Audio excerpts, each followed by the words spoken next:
तो बच्चों आज हम लोग स्टार्ट करने वाले हैं कोलिजन। और नीट में बहुत सारे सवाल इसी चैप्टर से होते हैं, तो इस पे बहुत सारे सवाल करना और बुकलेट्स 1 से 2 दिन के अंदर फिनिश करना है। टारगेट ले लो बच्चों। कोलिजन्स को हम 3 पार्ट में डिवाइड करते हैं। तीन टाइप के कोलिजन्स होते हैं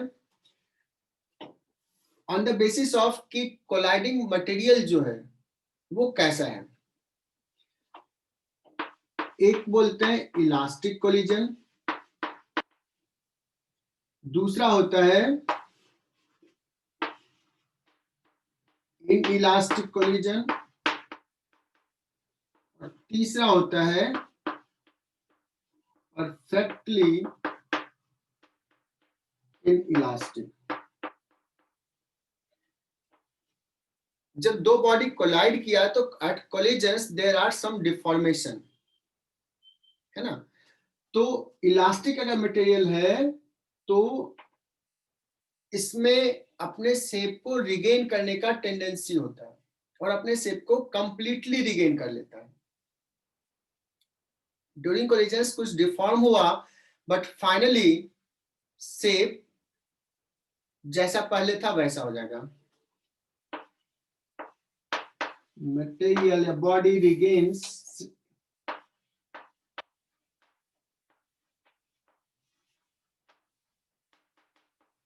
its shape completely। इसमें क्या कहेंगे, बॉडी रिगेन दियर शेप पार्शियली। रिगेन करेगा बट कुछ डिफॉर्मेशंस लेफ्ट रह जाएंगे मटेरियल में, बॉडी में, और इसमें it does not regain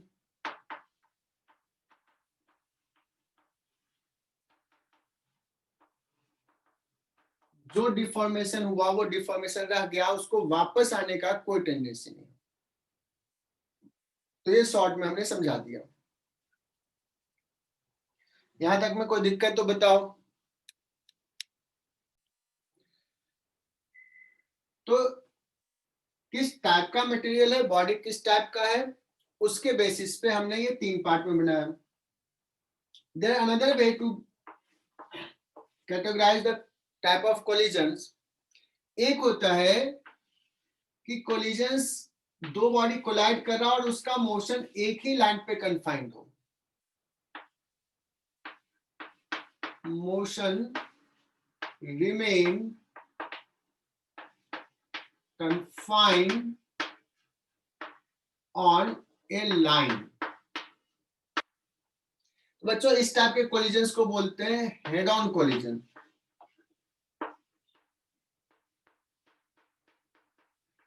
या 1D कोलिजन। मतलब मोशन से एक ऐसे आ रहा है, फिर कोलिजन्स के बाद इसी लाइन पे रहे, इधर उधर ना जाए, मतलब सिर्फ एक कोऑर्डिनेट चेंज हो। अब दूसरा में क्या हो जाएगा बच्चों, एक्स कोऑर्डिनेट भी चेंज हो, वाई कोऑर्डिनेट भी चेंज हो, है ना, एक प्लेन पे मोशन हो। मोशन एज इन प्लेन, है ना, इसको बोलेंगे 2D कोलिजन, या सबसे ज्यादा अच्छा ये जो नाम फेमस है that is called oblique collision.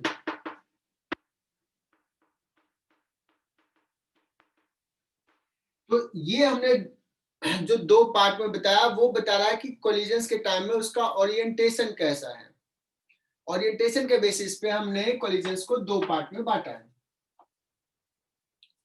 Type of collisions में मटेरियल कैसा है उसके बेसिस पे हमने कोलिजन्स को 3 पार्ट में बांटा। तो आई होप कि यहां तक समझ में आ गया होगा। तो बच्चों आज का लेक्चर बहुत इंपॉर्टेंट होने वाला है, एकदम ध्यान से पढ़ना। सो अभी हम लोग क्या करते हैं, स्पेशल केस डिस्कस करते हैं, सिंपल सा केस डिस्कस करते हैं। पहला केस इलास्टिक कोलिजन है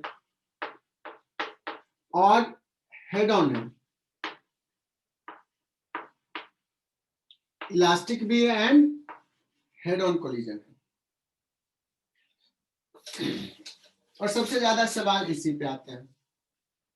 तो लेट्स स्टार्ट। एक बॉडी M1 है, एक दूसरा बॉडी M2 है और they are moving let's with velocity V1, ये मूव कर रहा है इस डायरेक्शन में V2। अगर कोलाइड करना है तो सर्टेनली क्या होगा, V1 should be greater than V2, नहीं तो कोलिजन ही नहीं होगा। तो क्या होगा बच्चों, जिस समय कोलाइड किया,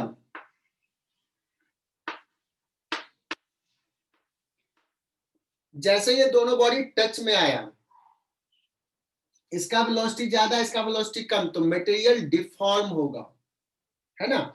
और वो डिफॉर्मेशंस को समझने के लिए मैं ऐसे समझाता हूं कि ये M1 है और M2 के साथ सोचो कि एक स्प्रिंग लगा हुआ है। अभी ये टच में आया, इसका वेलोसिटी है V1, इसका वेलोसिटी है V2, ये ज्यादा है, तो दोनों के बीच का डिस्टेंस क्या होगा, कम होगा, है ना। लेकिन बताओ ये स्प्रिंग इस पे किधर फोर्स लगाएगा, इधर, ये स्प्रिंग इस पे किधर फोर्स लगाएगा, इधर।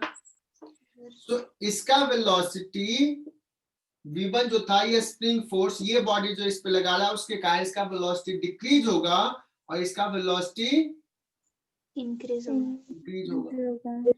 तो इसका इंक्रीज होते होते, इसका डिक्रीज होते होते एक मोमेंट होगा कि दोनों का वेलोसिटी इक्वल हो जाएगा, होगा कि नहीं? यस होगा। दोनों का वेलोसिटी इक्वल हो गया। जिस समय दोनों का वेलोसिटी इक्वल हो गया, अब इसके बीच का डिस्टेंस कम नहीं होगा। So this will be the situation of maximum deformation in the spring, isn't it. जब तक इसका स्पीड ज्यादा इससे, तो वो नजदीक आ रहा है, लेकिन दोनों का इक्वल हो गया, अब और नजदीक नहीं आएगा। लेकिन क्या ये ऐसे ही साथ जाएगा? तुम कहोगे नहीं सर, स्प्रिंग जो है ना, इस पे अभी भी कंप्रेस्ड है, फोर्स इधर लगा रहा है, इस पे इधर लगा रहा है। सो इसका वेलोसिटी और बढ़ेगा, इसका वेलोसिटी और कम होगा, और फिर फाइनली सेपरेट हो जाएगा। तो यहाँ पे सीखने वाली जो बात थी कि मटेरियल में, बॉडी में, या स्प्रिंग भी है, ऐसे भी सवाल आते हैं स्प्रिंग वाले भी, ये सबसे इंपॉर्टेंट चीज है, मैक्सिमम डिफॉर्मेशंस पे दोनों का वेलोसिटी इक्वल।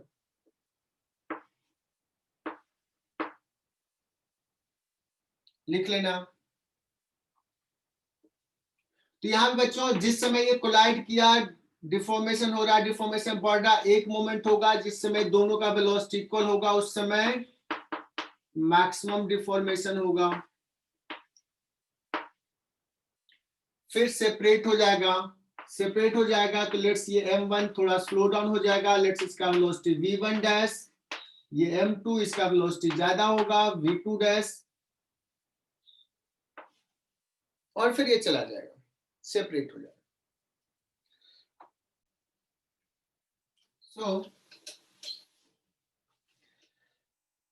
तो सवाल में ऐसा रहेगा, ये V1 will be given, V2 will be given, तुम्हें V1 डैश और V2 डैश निकालना है। Type of collision suppose elastic दिया है। अगर बच्चों इलास्टिक कोलिजन है, मतलब अपने शेप को कंप्लीटली रिगेन कर लेगा। लेकिन अगर हम इस पॉइंट की बात करें, ये ड्यूरिंग कोलिजन है। आवाज नहीं आ रहा है। आवाज नहीं आ रही है आ रही है सर, बट बहुत लो आ रही है सर। अच्छा, बहुत लो आ रही है, ठीक है, थोड़ा तेज बोलता हूं मैं। ड्यूरिंग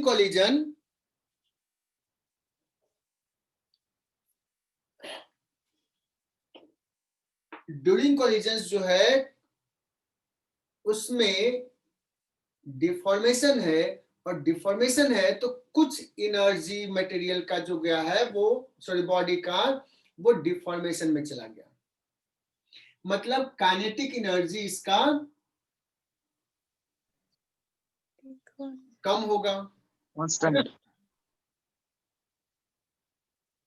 जो काइनेटिक एनर्जी है वही एनर्जी, तो इसमें कुछ पार्ट कहां चला जाएगा, डिफॉर्मेशन में। फिर बाद में ये डिफॉर्मेशन जीरो हो गया है, अपने शेप को कंप्लीटली रिगेन कर लिया है, मतलब मटेरियल में कोई डिफॉर्मेशन के फॉर्म में एनर्जी स्टोर्ड नहीं रहेगा, मतलब सारा एनर्जी वापस दे दिया है, तो यहाँ पे काइनेटिक एनर्जी और यहाँ पे काइनेटिक एनर्जी सेम रहेगा। क्लियर? क्या कहेंगे? Kinetic energy before collision is equal to kinetic energy after collision। क्यों इक्वल लिखेंगे? As no deformation left।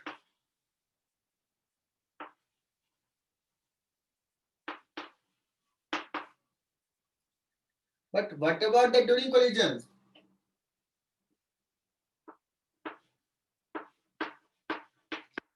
During collision, some part of kinetic energy goes to deformation potential energy।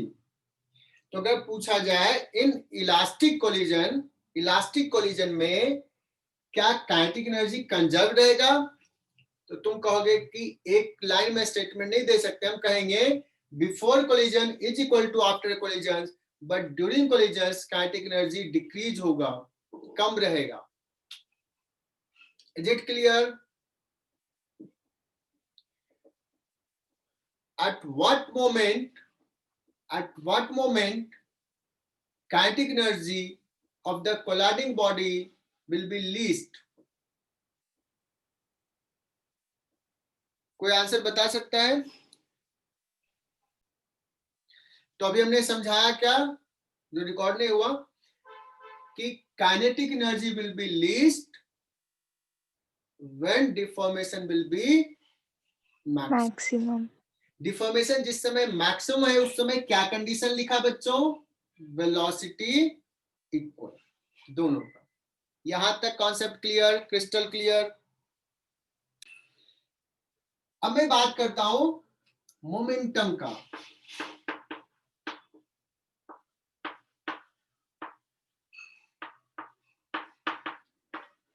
Linear momentum, जब body ये दोनों जो है वो एक दूसरे पर फोर्स लगाया है, सिस्टम ले लिया दोनों बॉडी का।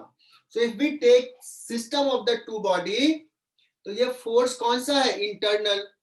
क्या internal force linear momentum change करेगा? Your answer will be no. No sir. That means linear momentum of this two colliding body will remain conserved.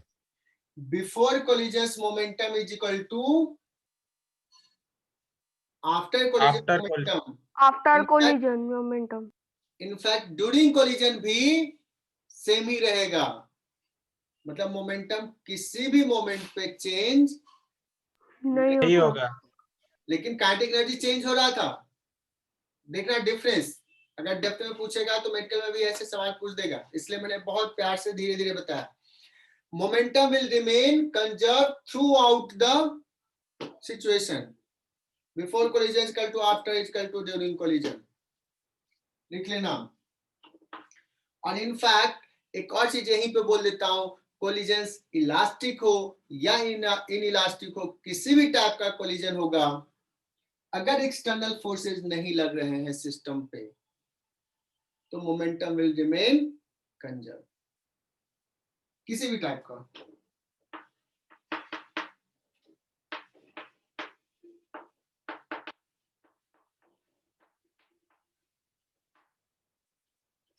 यहाँ पे लिख रहा हूं थ्रू आउट का मतलब समझ जाना,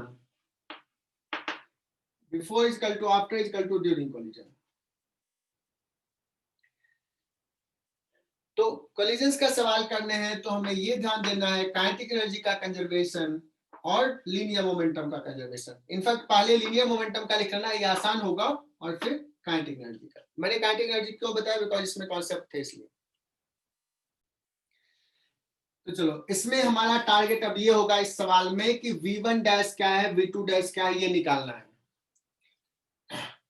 और बच्चे बड़ा एंजॉय करते हैं इस चैप्टर को अगर थोड़ा सा मन से पढ़ लिए। तो पहला लिखते हैं linear momentum conservation, first equation.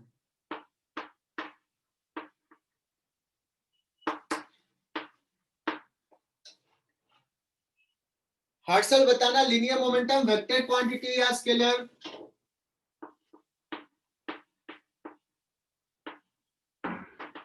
Sir vector. क्या बात है, बहुत बढ़िया। आंसर बता के खुश हो गए क्या हर्षल? ये तो इस टाइप का हाँ सवाल सर। था, ये तो इस टाइप का सवाल था जैसे रेडियो मिर्ची इस पे बोलते हैं ना, भारत के प्रधानमंत्री कौन है बताइए, राहुल गांधी की नरेंद्र मोदी? बताइए। और हम पर गिफ्ट जीतिए, कुछ होता है। कुछ लोग तो बता के बड़ा खुश हो जाते हैं, यार वो तो बहुत अच्छा नॉलेज है उनका। चलो बच्चों,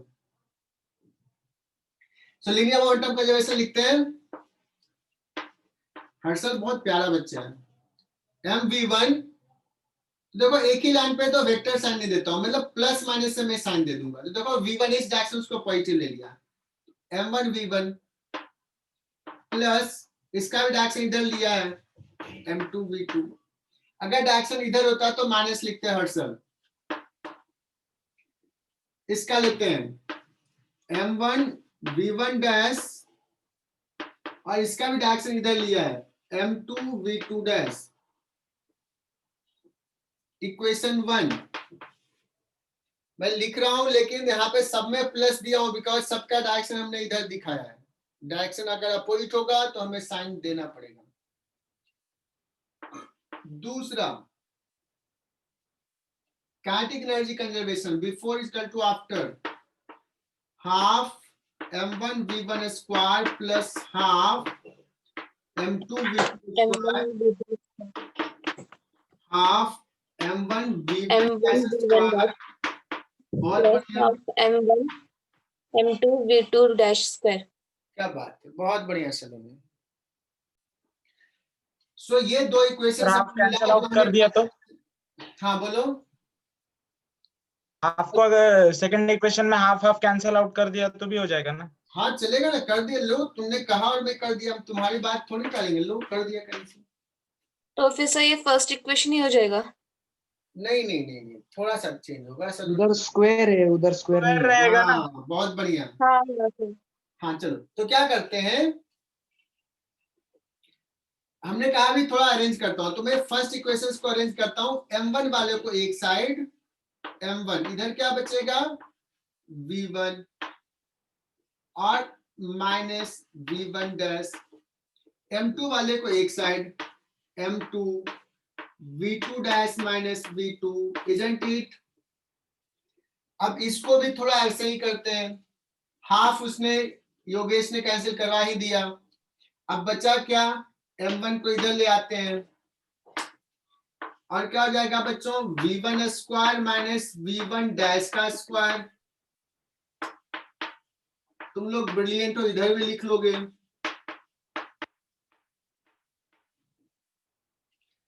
और तुम लोगों को बचपन में रट्टा मारे ही होगे शायद, a प्लस बी का होल स्क्वायर के बाद शायद यही फॉर्मूला पढ़े होगे, a square minus b square. और ये पढ़ के बच्चे इतना खुश रहते हैं कि दुनिया में सबसे तेज वही है। तो क्या होता है a square minus b square? A plus B A minus A plus B A minus B। हाँ a plus b into a minus b, ये लिखोगे, यहाँ भी लिखोगे और दोनों को डिवाइड कर दो। तो m1 जाएगा, v1 माइनस v1 डैश यहाँ भी है, डिवाइड दिस टू 1 और इसको भी 2 मान लेता हूँ, है ना? या चलो मैं इसको 3 लिख देता हूँ और इसको 4 लिख देता हूँ। तो 4 और बाई 3 करोड़ देखो क्या आ रहा है। तो बच्चों इसको तुम लोगों ने डिवाइड किया और कहा कि सर ये क्या होगा, यहां बचेगा v1 प्लस v1 डैश, इधर बचेगा v2 प्लस v2 डैश। ये जो इक्वेशन आया है ये कहां से आया? जो इक्वेशंस दो लिखे उसी को थोड़ा सिंप्लीफाई किया, लेकिन बड़ा सिंपल सा, बड़ा सुंदर सा इक्वेशन दिख रहा है। एक काम करते हैं, इनिशियल वाले को एक साइड और फाइनल वाले को एक side. v1 minus v2 is equal to v2 dash minus v1 dash. V1 dash. ये इक्वेशन हो गया 5। ये बहुत ही इंपॉर्टेंट इक्वेशन है बच्चों, बहुत इंपॉर्टेंट। क्यों इंपॉर्टेंट है? बड़ा सिंपल सा दिख रहा है, सुंदर सा दिख रहा है। देखते हैं ये है क्या। ये बच्चों v1 से जा रहा है और ये v2 से इधर जा रहा है। अगर मैं पूछूं ये दोनों किस स्पीड से अप्रोच कर रहा है, क्योंकि सर ये v1 से तो हम पास जा रहे हैं इसके, बट ये v2 से भाग रहा है, तो किस स्पीड से नेट अप्रोच हुआ? v1 माइनस v2 हुआ कि नहीं? तो कह सकते हैं कि ये जो क्वांटिटी है इसको बोलेंगे, क्या बोले रोहन? Velocity of approach. हाँ, velocity of approach. Let's talk about this.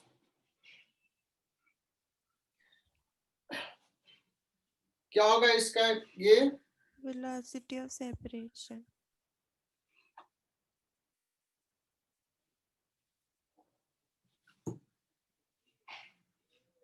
इसको क्या कहेंगे देखना, ये v2 डैश से इधर जा रहा है, ये v1 डैश से पीछे पीछे जा रहा है, ये दूर भाग रहा है v2 डैश से और ये पास जा रहा है v1 डैश से। तो नेट जो सेपरेशन का है, किस रेट से ये दोनों के बीच का डिस्टेंस इंक्रीज होगा, यहाँ डिक्रीज हो रहा था, यहाँ इंक्रीज हो रहा, तो ये यही टर्म है, वेलोसिटी ऑफ सेपरेशन। और ये दोनों क्या आ गया बच्चों? इक्वल आ गया। ये बहुत इंपॉर्टेंट रिजल्ट है। अब फाइनल बताता हूं पॉइंट।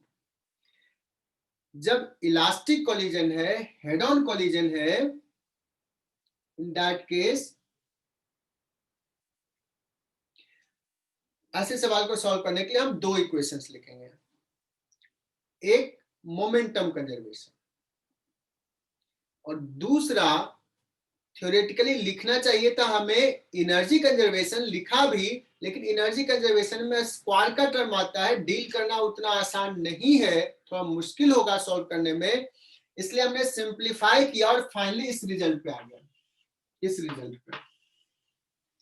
तो हम दूसरा जो इक्वेशंस लिखना चाहेंगे ना एनर्जी कंजर्वेशन के जगह पे ये लिखेंगे, बिकॉज ये भी उसी से आया है। तो दो independent equation, one from momentum conservation, second from this term, velocity of approach equal to velocity of separation, और ये दोनों इक्वेशन लिख के हम सॉल्व कर लेंगे and we will get the result. Is it clear?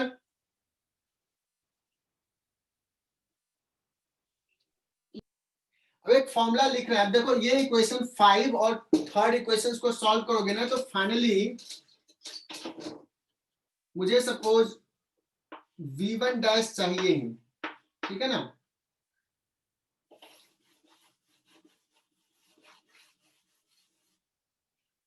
v1 dash तो ये हो जाता है m1 minus m2 divide by m1 plus m2 into v1 plus 2m2 divide by m1 plus m2 into v2।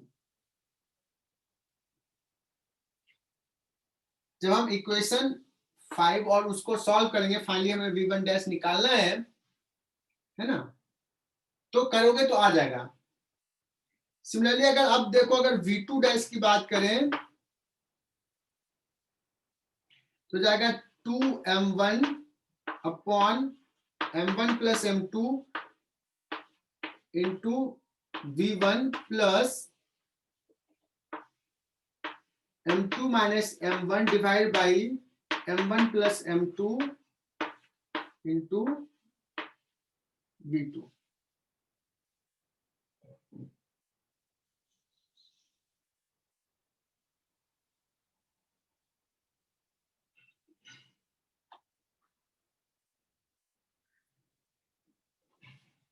ठीक है बच्चों। अब मैं बता रहा हूं कि ये मुझे भी याद नहीं रहता है, मतलब एक सिमेट्री है तो थोड़ा सा ध्यान रख रहा हूं, बट मैं फिर से बता रहा हूं कि ये फॉर्मूला का यूज तुम्हें कभी नहीं आएगा और इसको रट्टा मारने की जरूरत नहीं है। डोंट वरी अबाउट दिस कि रट्टा मारना है, एक बार बस देख लो ऐसा होता है। लिख दिया बट इसकी जरूरत तुम्हें कभी भी नहीं पड़ेगी, आई एम डैम श्योर। लेकिन अभी इसको थोड़ा एनालिसिस करेंगे कुछ इसमें, ये रिजल्ट आ जाता है।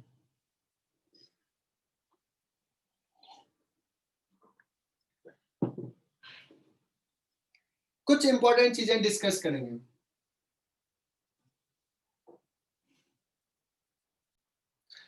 तो अब हम लोग डिस्कस करने वाले हैं थोड़ा सा कुछ स्पेशल केसेस।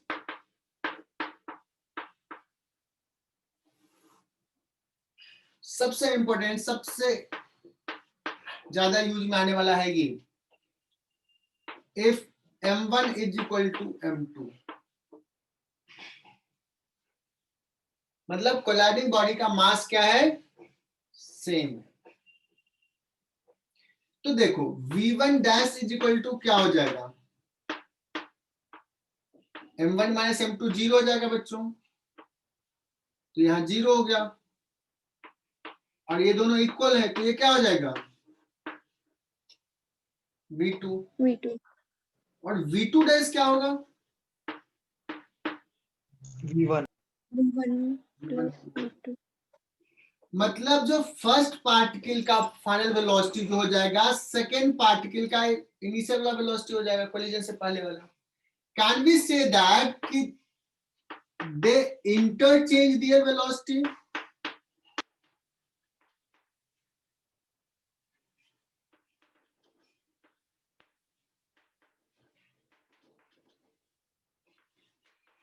समझ में आया क्या, ये याद कर लेना बच्चों, 1 स्टार 2 स्टार 3 स्टार। इनफैक्ट अगर इलास्टिक कोलिजन है और हेड ऑन कोलिजन है, मासेज इक्वल है, तो दो दे इंटरचेंज देयर वेलोसिटी। तो इसका एक छोटा सा एग्जांपल ले लेता हूं बच्चों,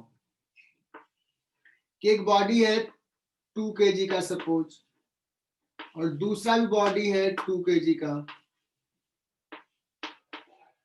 और ये जा रहा है सपोज 6 मीटर पर सेकंड से, और ये जा रहा है 4 मीटर पर सेकंड से, इधर जा रहा है, और कोलाइड किया। कोलाइड करने के बाद क्या होगा,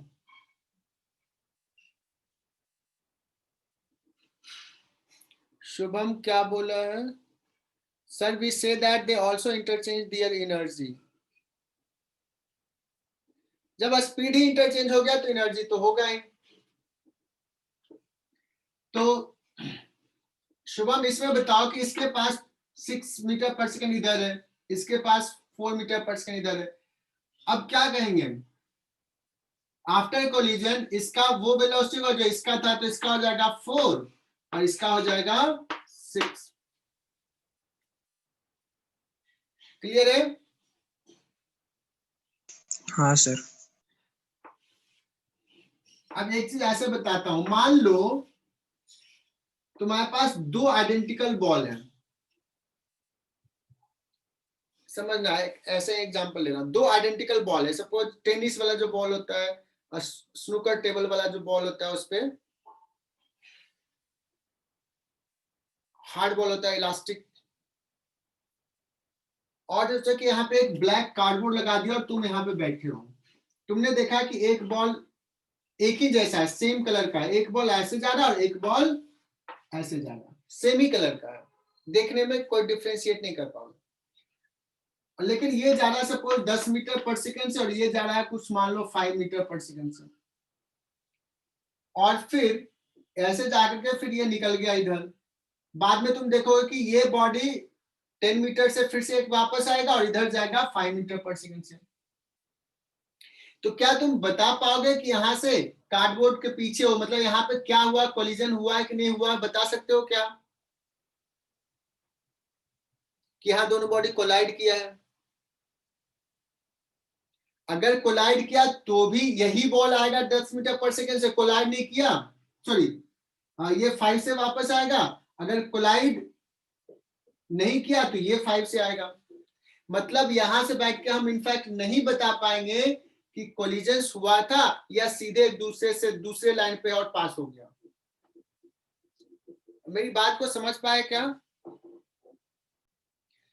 अगर मैं छोटा सा सवाल पूछूं कि ये मास m है और एक और मास m है, A और ये B, ये रेस्ट में है और ये v0 वेलोसिटी से मूव कर रहा है।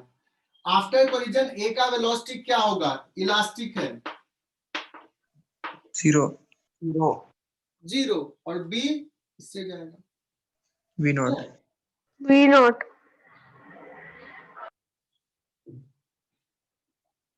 और अगर मान लो कि ऐसे ऐसे बहुत सारे बॉल रखे हैं, 1 2 3 4 5 ऐसे रखा हुआ, और इसको दिया वेलोसिटी v0, ऐसे बहुत सारे, तो ये लास्ट में क्या होगा सिचुएशन? ये किस वेलोसिटी से आगे जाएगा अगर कोलिजन इलास्टिक है तो? v0 v0। v0 से ये सब V0. ये सब कैसे रहेगा? रेस्ट में रहेगा ना, रेस्ट पे ये v0 है, इसको दिया, इसको v0 मिला, ये रेस्ट में आ गया, फिर ये इसको देगा v0 मिलेगा, ये रेस्ट में आ जाएगा, फिर ये इसको दिया, ऐसे दिया। तो तुम लोग देखते होगे कहीं म्यूजियम ये सब या कहीं पे जाओगे तो ऐसे ऐसे बहुत सारे ना balls, elastic balls, hard steel का बॉल लगा रहता है स्ट्रिंग से, है ना।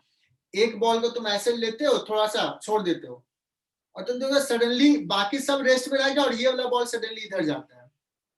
यही चीज तो है, वो एकदम पास में रहता है। क्योंकि पास में रहता है तो कोलिजन्स में टाइम लगता नहीं है, खट खट खट, और फिर ये लास्ट में जाएगा, तो लगता है कि ये सब रेस्ट में और सिर्फ ये आया और वो वाला चला गया। अगर ये इलास्टिक नहीं होता तो वैसा सिचुएशन नहीं होता।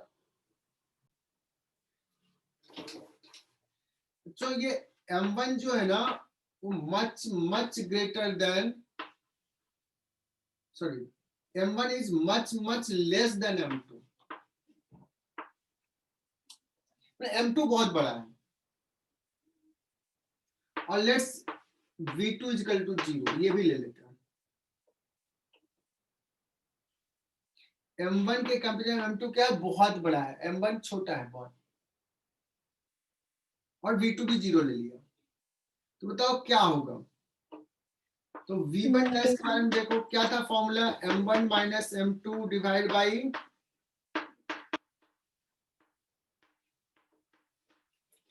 V1 plus 2 M2 upon M1 plus M2 V2। अभी मैंने कहा v2 को तो 0 ले लिया, तो ये तो हो गया 0।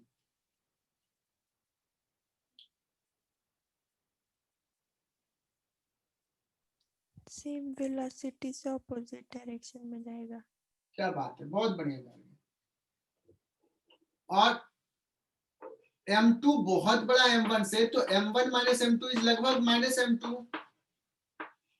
और m1 प्लस m2 भी प्लस m2, m1 तो बहुत ही छोटा है, तो क्या हो जाएगा? Minus v1। और देखो ये सिंपल सा एग्जाम्पल बताता हूं कि दीवार है, दीवार बहुत हैवी है, और तुम एक बॉल से, इलास्टिक बॉल से हिट किए, तो जिस स्पीड से हिट होता है उसी स्पीड से वापस आता है ना, इलास्टिक कोलिजन है तो। वही तो कह रहा है, ये जानते ही थे पहले से। अगर उल्टा ले लूं,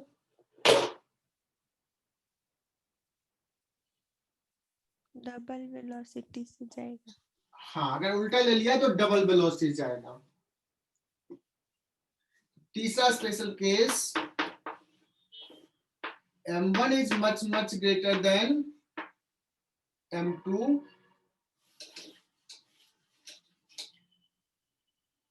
और v2 को फिर से ले लेता हूं 0। मतलब एक छोटा सा बॉल रेस्ट में है और एक दीवार जो बड़ा सा है ये मूव कर रहा है कुछ स्पीड से, बहुत हैवी है ये m1, और ये बॉल रेस्ट में है।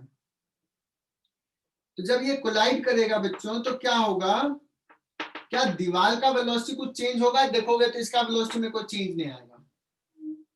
जैसे v1 dash is equal to m1 minus m2 divide by m1 plus m2 plus 2m2 divide by, हालांकि ये v2 कुछ भी हो, ये क्या हो जाएगा टर्म, ये बहुत छोटा क्वांटिटी और ये बहुत बड़ा, तो ये लगभग 0 और ये लगभग m1 बहुत बड़ा, तो ये भी m1 ये भी m1, तो ये v1 डैश क्या हो जाएगा, रफली v1 के बराबर आ जाएगा, है ना। लेकिन व्हाट अबाउट v2 डैश,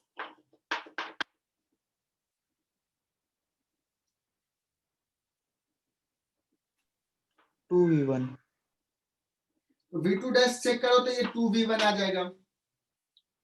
तो इसका अगर वेलोसिटी v1 है तो इसका वेलोसिटी कितना हो जाएगा, 2v1।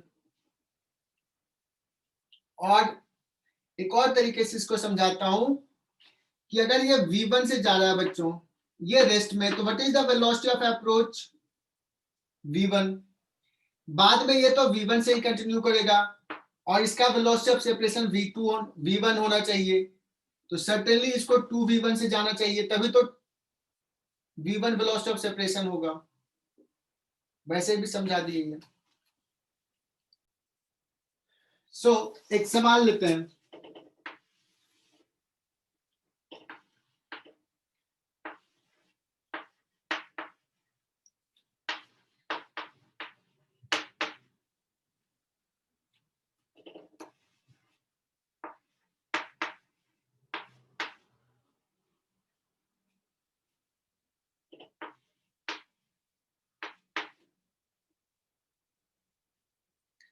बच्चों दो बॉडी है 4 kg और 2 kg का, ये जा रहा है 10 मीटर पर सेकंड से, ये जा रहा है 4 मीटर पर सेकंड से। Find velocity after collision. और मैं फिर से कह रहा हूं, डोंट रिमेम्बर द फॉर्मूला, ये फॉर्मूला याद रखना बड़ा मुश्किल है, अगर याद कर लेते तो ठीक है, well and good, but try to solve with the basics.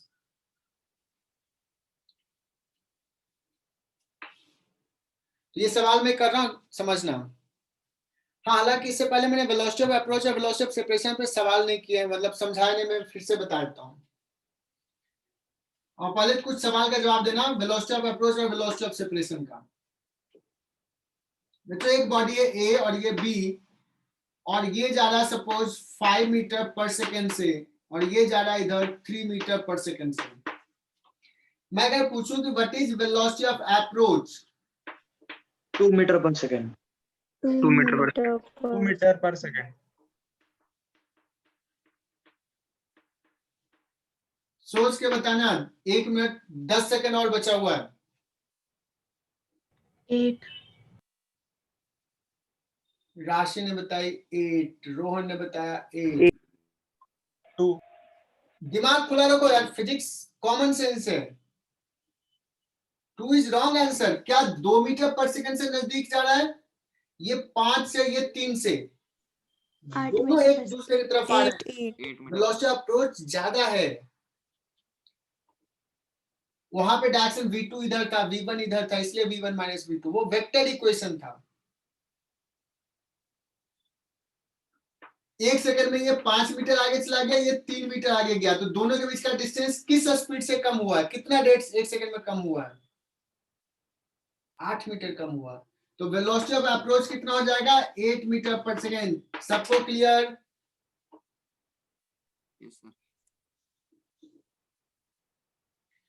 अगर मैं कहूं कि एक बॉडी 1 मीटर पर सेकंड से इधर जा रहा है, दूसरा बॉडी 4 मीटर पर सेकंड से इधर जा रहा है, तो यहाँ पे वेलोसिटी ऑफ अप्रोच है या वेलोसिटी ऑफ सेपरेशन है? वेलोसिटी ऑफ सेपरेशन कितना velocity of separation? Is it 3 या 5?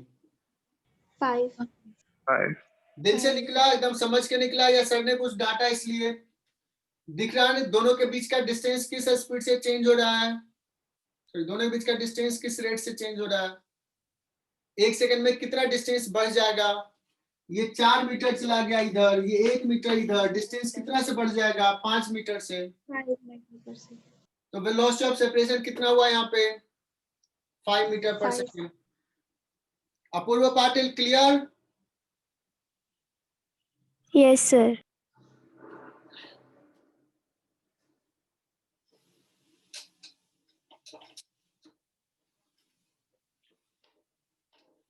एक और ले लेता हूं, एकदम सही जवाब देना।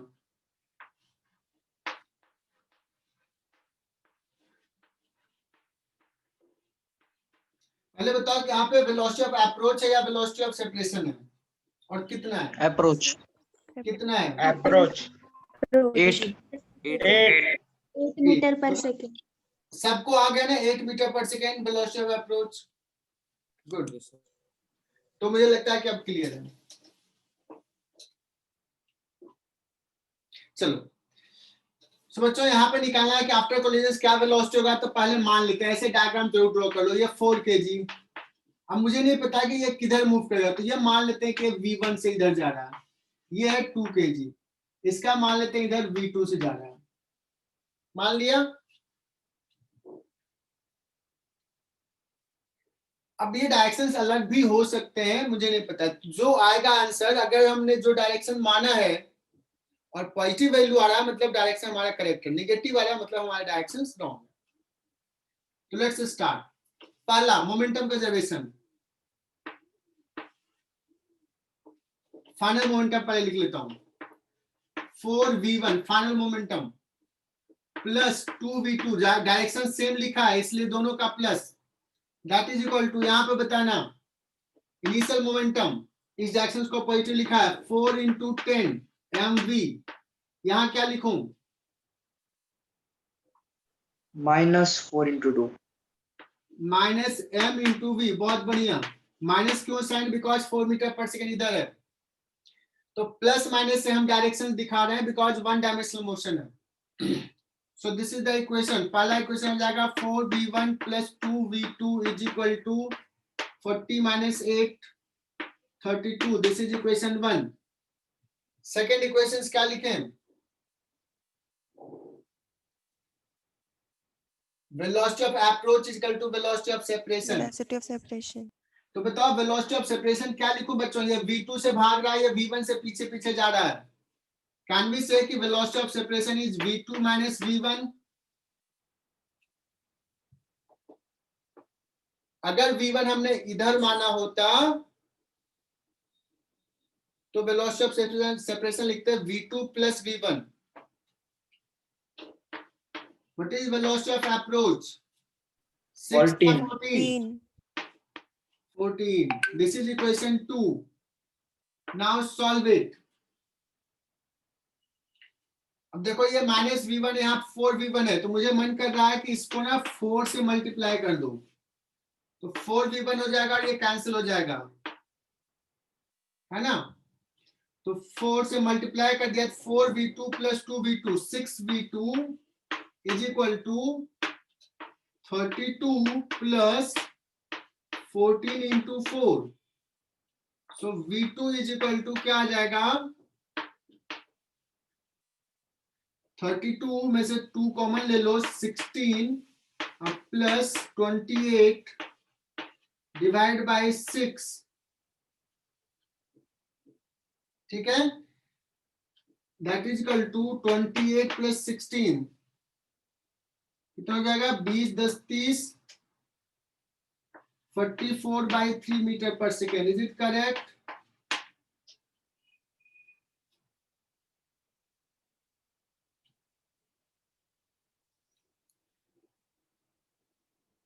V2 आ गया, किसी एक इक्वेशन में पुट कर दोगे V1 आ जाएगा। सॉल्व हो गया बच्चों। ये होमवर्क दे रहा हूं, 3 ब्लॉक है, L डिस्टेंस से सेपरेटेड है, इसका t0 पे इसका वेलोसिटी v0 है, ये इससे कोलाइड करेगा, फिर ये इससे कोलाइड करेगा, क्या फिर बैक ये इससे कोलाइड करेगा कि नहीं करेगा, ये भी आंसर बताना है। जस्ट एक सोचने वाला सवाल दे दिया, देखते हैं कितने बच्चे इस पे काम करते हैं। तो फाइनल ABC का वेलोसिटीज बताना है। All collisions are elastic. एक तो मैं ही हिंट दे देता हूं, ये V0 से ज्यादा, जब इससे ये कोलाइड करेगा क्या होगा आफ्टर कोलिजन बच्चों? A will Remain at rest. A rest में आ जाएगा और बी V naught. से जाएगा। V naught. से मूव V naught. और बी और सी फिर कोलाइड करेगा। अगर कोई पूछा जाए कि अभी टी कल 0 पे है तो कितने देर बाद बी और सी कोलाइड करेगा, कहोगे सर बहुत ही सिंपल, इसको यहाँ जाने में लगा L by V0 टाइम, फिर इसको V0 मिल गया, फिर ये इसको जाने में लगेगा L by V0 टाइम, इतने टाइम बाद कोलाइड करेगा। और आफ्टर कोलिजन बी का क्या वेलोसिटी होगा, सी का क्या वेलोसिटी होगा, तो एक का मास m, एक का मास 2m, you can find that, निकाल सकते हो। क्या बी आफ्टर कोलिजन वापस आएगा क्या? अगर ये वापस आता है तो फिर से ए से कोलाइड कर जाएगा, अगर नहीं आता है इधर ही जाता है तो ये थोड़ा स्लो चलेगा और ये ज्यादा चलेगा, तो ए और बी में कोलिजन नहीं होगा, तो यू हैव टू चेक, है ना। सवाल रहेगा कि ए और बी में फिर कोलिजन होगा कि नहीं, अगर होगा तो कितने देर बाद होगा। Is it okay? अच्छा, अगर हेड ऑन की ही बात करें अभी, और मेन चीज है इन इलास्टिक कोलिजन, बताना इसमें गेस करना कि क्या इस कोलिजन्स में काइनेटिक एनर्जी कंजर्व रहेगा? नहीं। No sir.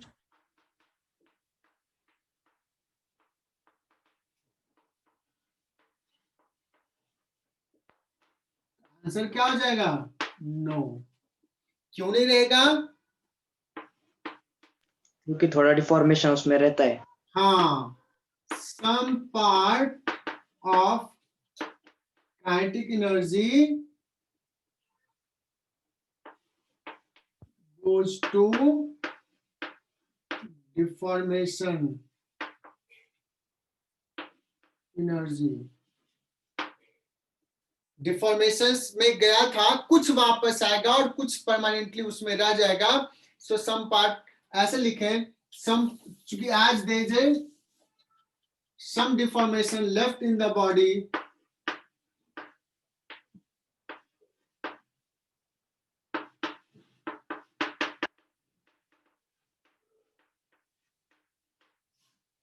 so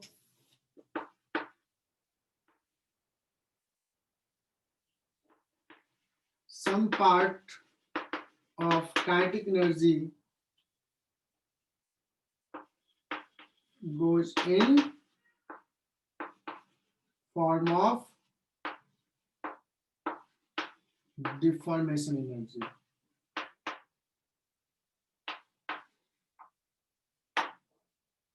या some deformations में रह गया, डिफॉर्म में चला गया, लॉस ऑफ काइनेटिक एनर्जी। लेकिन कितना लॉस होगा दैट डिपेंड अपॉन कि मटेरियल कैसा है, कितना डिफॉर्मेशन उसमें रह गया, बच गया, कितना परसेंटेज रिगेन किया। अगर कोई कहा जाए कि एक मटेरियल है जो अपना 80% रिगेन कर लिया है और एक मटेरियल है जो 60% रिगेन किया है, पूछा जाए काइनेटिक एनर्जी का लॉस, एनर्जी का लॉस किसमें ज्यादा होगा, जिसमें डिफॉर्मेशन 60% रिगेन किया या जिसमें डिफॉर्मेशन 80% रिगेन किया? 60% रिगेन किया। हाँ, जिसमें 60% रिगेन किया डिफॉर्मेशन, उसमें एनर्जी ज्यादा लॉस हुआ है। तो बच्चों क्या इसमें velocity of approach is equal to velocity of separation होगा क्या? नहीं, नहीं होगा, है ना। तो इस केस में क्या कहेंगे, पहला equation momentum conservation still remain valid,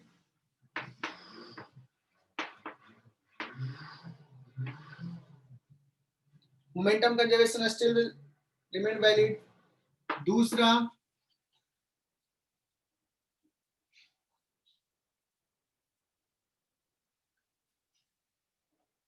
velocity of separation v2 dash minus v1 dash, वही डायग्राम ड्रॉ करोगे जैसा डायग्राम ड्रॉ किया था, m1 v1 m2 v2। ये बच्चों हो गया velocity of separation, that is equal to v1 minus v2 velocity of approach, but ये इक्वल नहीं होगा, वेलोसिटी ऑफ सेपरेशन जो होगा वेलोसिटी ऑफ अप्रोच से थोड़ा कम होगा। कितना कम होगा? तो इसी को बोलते हैं ई फैक्टर से कम होगा। E, this is called coefficient of restitution.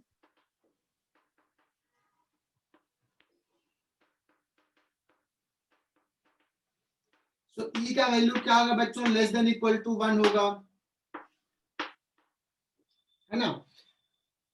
अगर इक्वल टू 1 हो गया तो इलास्टिक कोलिजन हुआ, और बताऊंगा ई इक्वल टू 0 तो परफेक्टली इनइलास्टिक, जस्ट अभी बताने वाला हूं। तो सवाल में इनइलास्टिक कोलिजन अगर दिया रहेगा तो आइदर ई का वैल्यू तुम्हें दिया रहेगा या some other information may be given so that you can find value of E. तो इक्वेशंस एक लिखेंगे मोमेंटम कंजर्वेशन, और दूसरा इक्वेशन अगर E का वैल्यू दिया हुआ तो ये लिखेंगे, नहीं तो कुछ फाइनल वैल्यू के बारे में कुछ तो इंफॉर्मेशन दिया रहेगा, देन वी कैन सॉल्व। ठीक है, जैसे एक सवाल लेता हूं बच्चों,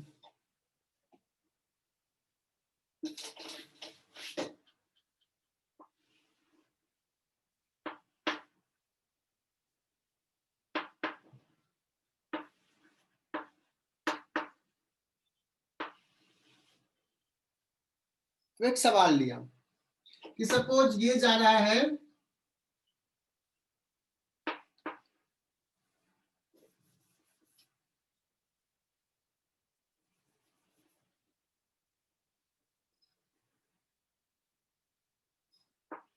मीटर पर सेकेंड से, और ये लेट्स की रेस्ट में है। एक सवाल है, मैं कहूं कि after collision 4 kg block comes to rest, then find velocity of 6 kg block after collision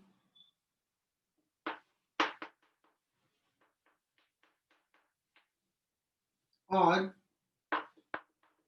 tell me the collision is elastic या inelastic। अगर ये inelastic है तो E क्या है? क्लियर? ये सवाल दे दिया, क्योंकि सर मोमेंटम कंजर्व तो रहेगा ही। मान लो कि आफ्टर कोलिजन दिया है कि ये रेस्ट में आ गया और 6 kg कुछ ज्यादा वेलोसिटी से V1 से, यही V1 निकालना है। ये बिफोर कोलिजन का सिचुएशन और ये है आफ्टर कोलिजन का situation.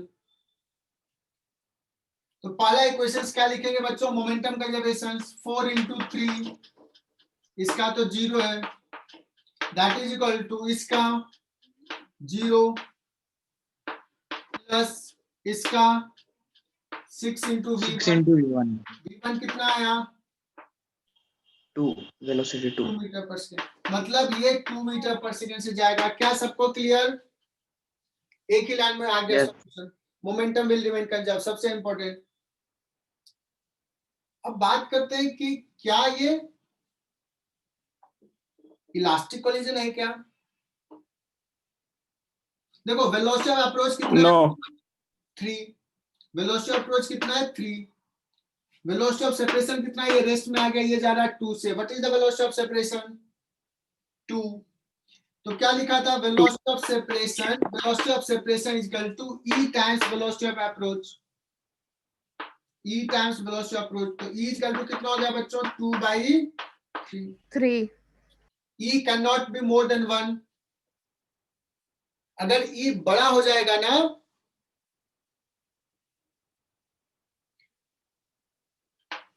E can not be more than 1, ये नहीं हो सकता है। अगर E इक्वल टू 1 होगा, काइनेटिक एनर्जी में लॉस कितना होगा? 0। E अगर 1 हो गया, काइनेटिक एनर्जी में लॉस 0, इलास्टिक है। E जितना छोटा होगा, लॉस इन काइनेटिक एनर्जी उतना ज्यादा होगा। E स्मॉल मतलब डिफॉर्मेशन ज्यादा बचा रह गया है। और अब हम दूसरे सवाल पे आते हैं, तीसरे टाइप के कोलिजन्स। नेक्स्ट कौन सा है? Perfectly inelastic. सबसे आसान सा, परफेक्टली इनइलास्टिक।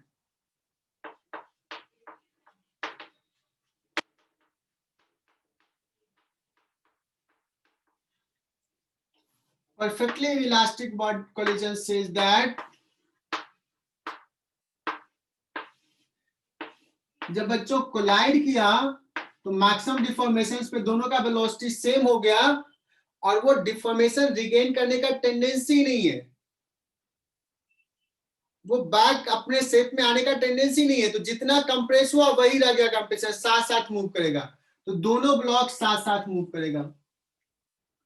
सो बहुत सारे सवाल में ऐसे रहता है इनइलास्टिक कोलिजन। अगर मान लो कहें कि बॉडी स्टिक कर गया, चिपक गया एक दूसरे से, वो परफेक्टली इनइलास्टिक है ना। तुमने बुलेट को फायर किया, एक बुलेट फायर किया ये बॉडी में, और बुलेट इसमें गया और इम्बेडेड हो गया, इसी के अंदर रह गया। तो ये भी कौन सा सवाल किसका हो जाएगा? एग्जांपल परफेक्टली इनइलास्टिक, जब दोनों कंबाइंड बॉडी साथ साथ मूव करें। क्लियर? तो बच्चों इसमें क्या होगा? वेलोसिटी ऑफ सेपरेशन क्या हो जाएगा?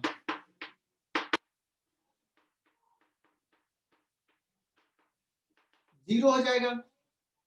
मतलब E का वैल्यू अगर मैं पूछूं तो 0 हो जाएगा। इस कोलिजन्स में काइनेटिक एनर्जी जो होगा वो क्या हो जाएगा? काइनेटिक एनर्जी में जो लॉस होगा वो मैक्सिमम होगा। दोनों कॉमन वेलोसिटी चलेगा। और ऐसे सवाल आ गए तो सबसे खुश हो जाओ बहुत ज्यादा, बिकॉज एक ही इक्वेशन लिखना है। मान लो ये v1 है, ये सपोज v2 है। Momentum conservation m1 v1 plus m2 v2 is equal to m1 plus m2 into v। v एक ही लाइन में आ जाएगा, आ जाएगा। तो ये सबसे आसान सा है। नाउ ये फास्ट तो नहीं चल रहा, लिख लो फ्रॉम लीनियर मोमेंटम कंजर्वेशन।